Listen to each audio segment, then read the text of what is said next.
Assalamualaikum warahmatullahi wabarakatuh. Sekarang Ibu lanjutkan lagi untuk materi regulasinya yang section 4, Pedoman Umum Infrastruktur Humas. Yang sebelumnya sudah kita bahas untuk section 1-3. Yang pertama itu ada regulasi pemerintah, kemudian ada Pedoman Umum Tata Kelola Kehumasan, kemudian ada kegiatan humas pemerintah. Nah, sekarang kita masuk ke section yang keempat, Pedoman Umum Infrastruktur Humas. Nah, jadi pedoman umum infrastruktur itu kita lihat yang pertama ada tujuannya. Tujuan dari pedoman umum infrastruktur itu adalah sebagai pedoman untuk pengelolaan serta acuan bagi pembuatan petunjuk pelaksanaan infrastruktur kehumasan di lingkungan instansi pemerintah. Jadi sebagai panduan nih untuk organisasi serta sarana dan prasarana pemerintah supaya terciptanya transparansi, sinergi, dan profesionalitas. Jadi dengan adanya pedoman umum, jadinya itu ada panduan ini loh untuk organisasi dalam pembuatan petunjuk infrastrukturnya kayak gitu ya. Jadi ada transparansi di situ, profesionalisme juga, kemudian bersinergi dalam pengelolaan kehumasan. Jadi penting adanya sebuah pedoman supaya tidak terjadi kerancuan, ini harusnya seperti apa, ini harus bagaimana, begitu ya. Kemudian selanjutnya kita lihat untuk manfaat pedomannya. Manfaatnya itu yang pertama, jadinya mekanisme kerja itu baku ya, terukur dan bisa diandalkan. Jadi nggak ada tuh kerancuan seperti yang tadi Ibu jelaskan, ini harusnya seperti ini, enggak, katanya begini. Jadi nggak ada yang namanya katanya ketika ada pedoman umum. Ini sama ketika kalian ingin hidup dengan aman dan damai, kalian butuh pedoman hidup. Pedoman hidup ada di agama kalian masing-masing, seperti itu ya. Kemudian peningkatan kapasitas sarana dan prasarana unit kerja humas. Jadi adanya pemberian pelayanan yang lebih optimal ya. Jadi manfaat yang kedua itu meningkatnya kapasitas sarana prasarana unit kerjanya karena udah ada pedoman nih. Tentunya dengan adanya pedoman berarti sarprasnya pun jadi mengalami peningkatan kapasitas gitu ya. Kemudian yang ketiga, peningkatan kuantitas dan kualitas hubungan antar individu, antar instansi pemerintah, dan antar instansi pemangku kepentingan ya. Jadi antar si individu bagus, antar instansi bagus, kemudian sama pemangku kepentingannya juga bagus ya. Jadi good mechanism manfaatnya, kemudian grow capacity, kemudian ada quantity sama quality-nya pun juga menjadi meningkat ya. Kemudian yang selanjutnya kita lihat untuk sarana dan prasarana humas ya. Prasarana humas di sini adalah untuk pencapaian tujuan tersedianya layanan informasi secara terpadu kepada publik ya. Jadi kenapa butuh sarpras? Supaya tercapai nih tujuannya untuk menyediakan informasi ya. Jadi sarpras si humas itu yang pertama ada media center ya atau pusat media. Kemudian yang kedua ada ruang wartawan atau press room. Jadi masa iya ada humas tapi nggak ada ruang wartawannya, nggak ada pusat medianya gitu ya. Kemudian ada meja informasi, information desk. Kemudian ada pojok cendera mata.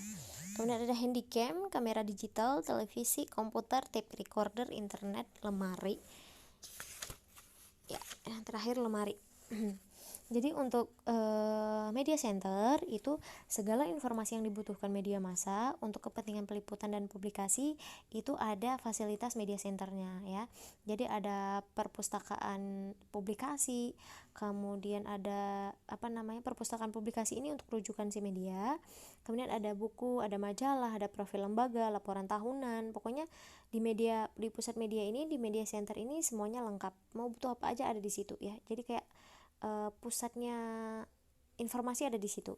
Kemudian ruang wartawan. Nah, ini untuk si wartawan mencari informasi awal buat berdiskusi sama humas ya. Jadi untuk bikin laporan.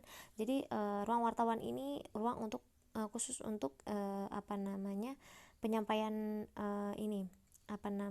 arahan, kemudian untuk wawancara gitu ya. Kemudian untuk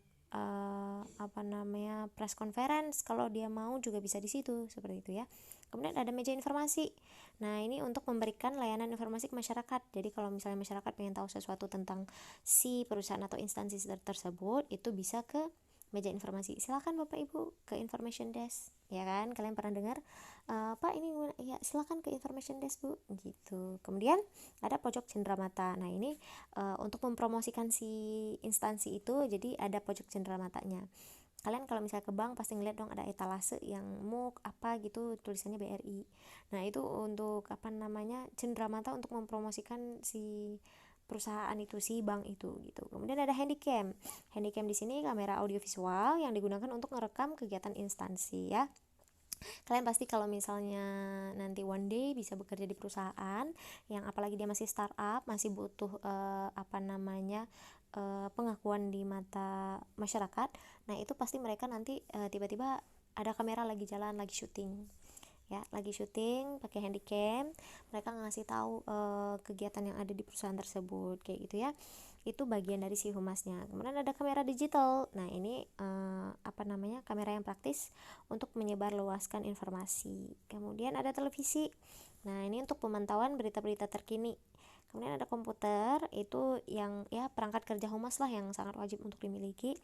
Kemudian ada tape recorder, ini untuk kontrol informasi yang disampaikan ya. Kemudian ada internet nih, jaringan media sosial ya, nggak boleh diabaikan nih dari jangkauan si humas. Jadi harus informasi yang cepat, tepat, sasaran ke milenial, ke halayak ramai, itu adanya di internet. Kemudian yang terakhir lemari, itu untuk pengarsipannya. Oke.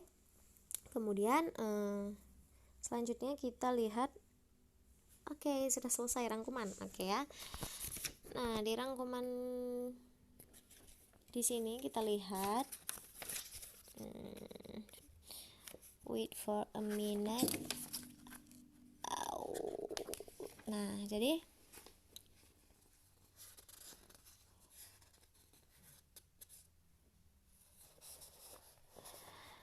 dasar pelaksanaan kehumasan pemerintah itu adalah visi humas, misi humas, sama strategi humas ya. Asas umumnya itu ada keterbukaan, objektif, jujur, tepat janji, etis, ya, profesionalitas, akuntabilitas, integritas ya. Kemudian kegiatan humas itu ada konferensi pers, kunjungan pers, ada peliputan pers.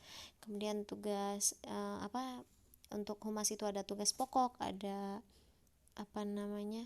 ada fungsinya, kemudian asasnya sudah tadi, kemudian prinsipnya ya, orientasinya lebih kepada pencitraan, kemudian mendorong pencapaian visi misi ya, kemudian dia komitmen dan juga dia membutuhkan pengembangan ya. Kemudian ya, peliputan pers, ada keterangan pers sama siaran pers juga, ada wawancara pers ya. Publikasinya itu ada mekanismenya, gimana sah atau enggaknya ya. Publikasi penerimaannya, bentuk publikasinya seperti apa. Kemudian sarananya itu tadi ada yang 11 yang kita sebutkan, yang semuanya dibutuhkan oleh bidang media humas ya.